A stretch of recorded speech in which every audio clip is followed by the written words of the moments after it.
पांचाळ देशिंद्रपणात नाम जयाचे सिंहकेत जैसा शक्रनंदन की तृतीय सुत प्रथा देवीचा पुरुषार्थ असं असणारं या ठिकाणी आणि पांचाळ नगरीच्या ठिकाणी सिंहकेत नावाचा असणारा राजा होता. जशा प्रकारचा असणारा इंद्राचाच मुलगा असावा अशा प्रकारचा असणारं तिथं सार्वभौमत्व होतं. मृगेशी गेला तो भोपाळ मागे चालता धुरंधर दळ शंभराचे ही मेळ बहुसाल निगती तया सवे. आता तो असणारा आणि मरड्या म्हणजे शिकारीसाठी वनाच्या ठिकाणी गेलेला आहे. आता तो निघाला पण भरपूर अशा प्रकारचं सैन्य त्याच्या बरोबर निघाले. घोडेस्वार आहेत, हातीस्वार आहेत, रथस्वार आहेत, पायंदळ येत अशा प्रकारचे असणारे त्या ठिकाणी आणि चुंगेवर चुंगा असणारे निघाले. वन वनी हिंडता भूपाळक शंभर एक परम भाविक भग्न शिवालय एक गेला त्या ते निष्पाद तो. असं अशा प्रकारचं त्या ठिकाणी वनाच्या ठिकाणी हिंडत असणार आणि एका अरण्याच्या ठिकाणी काय झालं, एक असणार त्या ठिकाणी महादेवाचं मंदिर आणि ते असणार कसं होतं, पडलेलं काही कारणास्तव असणारं इकडून तिकडून असणारं भग्न झालेलं अशा प्रकारचं होतं. त्याच मंदिराच्या ठिकाणी तो गेला. उन्मळून पडिले दिव्यलिंग पंचसूत्री रमणीय भंग सिंहकेत राया ते सवे गे दाविता झाला ते धवा. असं असणार आणि ते महादेवाचं लिंग असणार उन्मळून पडलेलं होतं. हा म्हणजे वनाच्या ठिकाणी माणसं जात नसते म्हणून ती असणारी अवस्था तशी झालेली होती. सिंहकेत असणारा त्या ठिकाणी तो राजा आणि सगळ्या आपल्या असणारा सैन्याला दाखवू लागला. राजा म्हणे लिंग चांगले परी पाहिजे भावे पूजिले उगेच देवतार्चन मांडले दंबे करून लौकिक. या ठिकाणी शिवलिंग कितीतरी चांगले पण उगतच या ठिकाणी मांडले. इथं पूजा होती का नाही, कुणी अर्चना करते का नाही, कुणी काय करते का नाही, इथं कसं आहे आणि या ठिकाणी आणि निर्जन अशा प्रकारचं असणार हे वन आहे. मग या ठिकाणी कोण होतं, मग ही दांभिक वृत्ती केली, इथं या ठिकाणी विनाकारण केलं. लौकिक मिरवावया थोरपण प्रतिमा ठेवली सोजवळ करुण जे विकासारे मांडले दुकान प्रतिमा विक्री करावया. या ठिकाणी आपले स्वतःच या ठिकाणी असणारा मोठेपणा दाखवण्यासाठी या ठिकाणी असणारी सुंदर अशा प्रकारचं असणारं शिवलिंग तयार केलं, या ठिकाणी मांडलं. हा पण ह्याचा उपयोग झाला का, या ठिकाणी असणारं कोणी सेवा करा आहे का, ह्याच्यावर धूळ पडली, हे मंदिर पडलं, हे आणि शिवलिंग असणारं पालतं पडलं म्हणजे याची असणारी या ठिकाणी विठंबना झाली. अशा प्रकारचा तो राजा आपल्या परिचयाला सांगू लागला. जशा प्रकारचं या ठिकाणी कासारानं दुकान कशाचं मांडाव, काकणाचं, आता आरसेचं, आपलं स्वतःचं प्रतिबिंब बघा निघा. ब्राह्मण देशे घेऊन शुद्ध यात्रेत हिंडती जैसे मैंद की मरदग्न वाटते महासिद्ध वेश धरून बैसले. अशा प्रकारचे मैंद लोक असतात आणि मैंद लोक काय करते तर चांगल्या माणसाची संगती करायची आहे का नाही. संताच्या बरोबर हिंडायचं, साधूच्या बरोबर राहायचं, त्या ठिकाणी ब्राह्मण वर्गाच्या बरोबर राहायचं. हा आणि स्वतःच्या मनात मधलं गटुडं कसं तसं ठेवायचं. कसं लोकाला असताना मी मोठा साधू म्हणायचं आणि बगड्यासारखी वृत्ती करायची, तशी अवस्था केली. काळ नेहमी साधू वेश धरून वाटेत बैसला करावया विघ्न येव भावे विन देवतार्चन व्यर्थ काय दांभिक. अशा प्रकारचं काळनेमी राक्षस होता आणि त्या काळनेमी राक्षसाने काय केलं, साधूचं रूप धारण केलं. जप मोठा लट असणारा तपस्वी आहे, जपी आहे, तपी आहे, अशा प्रकारची अवस्था घडलेली आहे. लांब लांब जटा वाढवलेल्या येतात, नख वाढवलेलं येतं, आश्रम तयार केलेला आहे कशासाठी, आणि एका संताला त्या ठिकाणी संपवण्यासाठी, गोवण्यासाठी, काहीतरी निमित्त करून त्याला तिथंच अडकून पाडण्यासाठी अशा प्रकारचा साधुवेश धारण केला. पण तो चलतो का, नाही. हा कारण का, त्या ठिकाणी शुद्ध नाही भाव. हा भाव शुद्ध नसेल तर त्या ठिकाणी ते कडीला जाऊ शकत नाहीये. तात्पुरतं त्या ठिकाणी कसं आहे बघा, आणि समाधान तात्पुरते अशी अवस्था होती. शबराशी मनेंद्र पवत्तम तुझ हे लिंग सापडले उत्तम निष्पाद म्हणे पूजा क्रम कैसा हे संगपा. ठिकाणी म्हणले बाबा हे असणारे शिवलिंग सापडले, पण ह्याची पूजा अर्चा ह्याचा असणारे कशा प्रकारचे नियम आहेत काय माहिती नाही ना.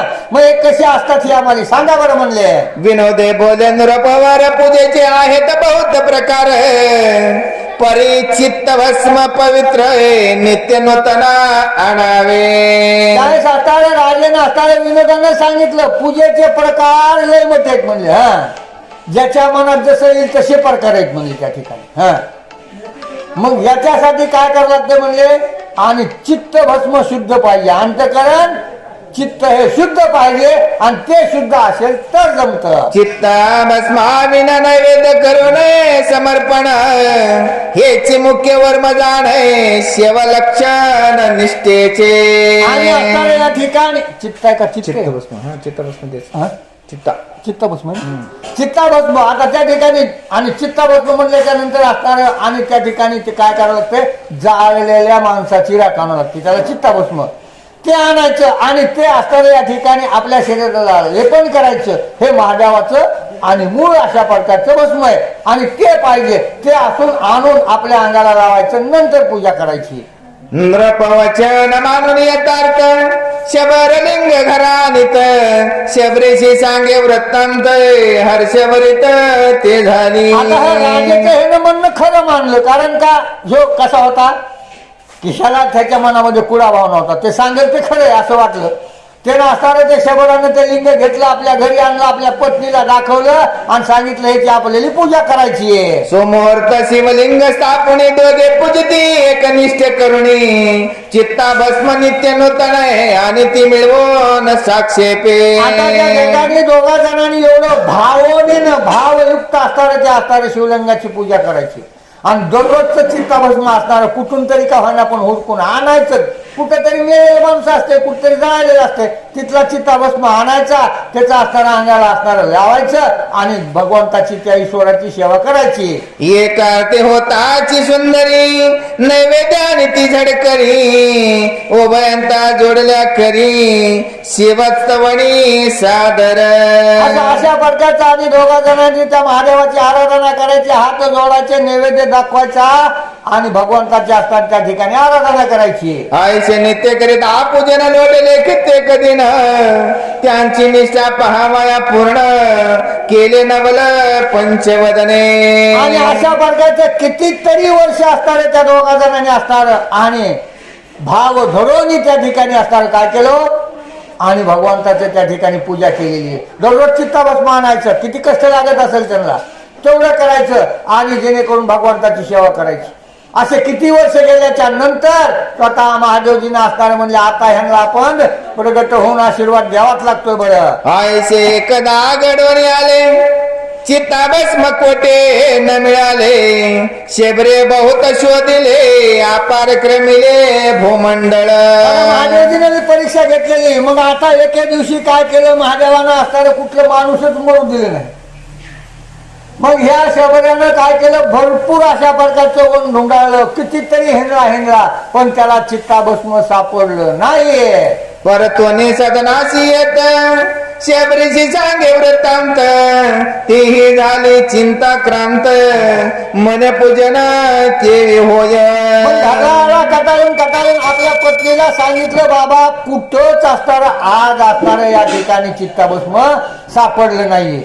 असं म्हणल्याच्या नंतर तिला चिंता वाटलेली. मग आजची पूजा खंडित होती, म्हणली आज पूजा परिपूर्ण होऊ शकत नाही. मग काय करावं लागेल आता, केले शिवपूजन उत्तम परिणाम मिळविता चित्तभस्म तो शबर भक्त राज परम नैवेद्य शिवासी अर्पेणा. आणि आता या ठिकाणी सगळी पूजा केली, सगळी केली पण चित्ताभस्मच नाही ना, त्या शिवलिंगाला बी लावाय नाही ना आपल्याला. मग आता या ठिकाणी नैवेद्य अर्पण, नैवेद्य दाखवी ना तो म्हणजे चित्ताभस्म नाही, नैवेद्य कसा दाखवू मी. शिव दीक्षा परम कठीण निष्ठा पाय उमारमण शबरी म्हणे प्रिया लागून मी आपले भस्म करीते आता. या ठिकाणी भगवंतानं ह्या ठिकाणी महादेवाने खरंच परीक्षा घ्यायला सुरुवात केलेली आहे. चित्ताभस्म तर मिळालेलं नाहीये, तो शेवट असताना त्या ठिकाणी नैवेद्य दाखवित नाहीये. मग आता त्याची पत्नी म्हणली मी माझं स्वतःच चित्ताभस्म तयार करते म्हणली. आता पाक सदनी वैसोनी लाविले लावणी घेत लागण ते चित्ता भस्म चर्चोन सांब पूजन करावे. आणि आता त्या स्वयंपाकाच्या घराच्या ठिकाणी म्हणजे त्या ठिकाणी मी माझा स्वतःच असणार या ठिकाणी आणि चित्ताभस्म तयार करते. ते तुम्ही त्या महादेवाला लावा आणि नैवेद्य दाखवा. तुमची काय पूजा परिपूर्ण होते. मग सुचिर भूत भवनीय शबरी शिव ध्यान स्मरण करी अग्नी लावून या झडकरी भस्म करी कलेवर. असणारे त्या ठिकाणी काय केलं तिनं असणारं सुचिरभूत झालेली म्हणजे असणारं त्या ठिकाणी पूर्ण असणार डोक्यापासून असणारं स्नान केलेले आणि वजा पांढरानं असणारं बसलेली डोळे झाकलेली ते दोन्ही हात जोडले आणि महादेवाचं ध्यान असणारं केलं आणि ध्यान करून स्वतःच्या शरीराला अग्नी लावून घेतला. शबर घेऊन ते भस्म चर्ची सदाशिवाची सप्रेम परी नैवेद्यानावय उत्तम दुसरे कोणी नसेची. मग त्या शबरानं असणारं ते चित्ता भस्म घेतलं ते महादेवाला लावलं. आता हे झालं इथवर पण नैवेद्य आणायला माणूस पाहिजे ना दुसरा कोणीतरी. हा मग नैवेद्य आणायला माणूसच नाही. आता काय भानगड करावी.